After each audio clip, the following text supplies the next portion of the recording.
দিবস। এখানে উপস্থিত গুরুজনদের আমি জানাই শ্রদ্ধা ও প্রণাম ও ছোটদের স্নেহভরা ভালোবাসা জানিয়ে জীবনানন্দ দাশের একটি কবিতা আবৃত্তি করছি।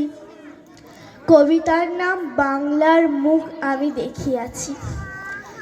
বাংলার মুখ আমি দেখিয়াছি, তাই আমি পৃথিবীর রূপ খুঁজিতে যাই না আর।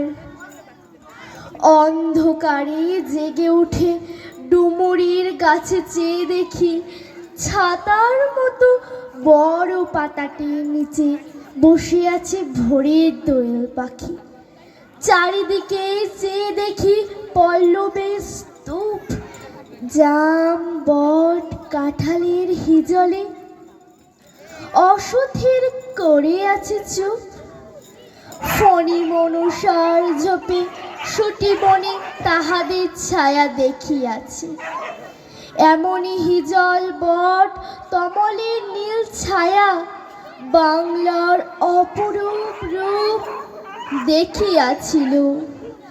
বেহুলাও একদিন গাঙুরের জলে ভেলা নিয়ে কৃষ্ণা দ্বাদশী যখন মরিয়া গেছে নদীর চড়ায়, সোনালি ধানের পাশে অসংখ্য অশ্বত্থ বট দেখিয়াছিল।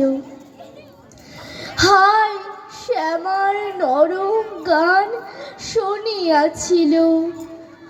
একদিন অমরায় গিয়ে ছিন্ন খঞ্জনার মতো সে যখন নেচেছিল ইন্দ্র সভায়, বাংলার নদীমাঠ ভাটফুল ঘুঙুরের মতো তার কেঁদেছিল পায়ে। নমস্কার।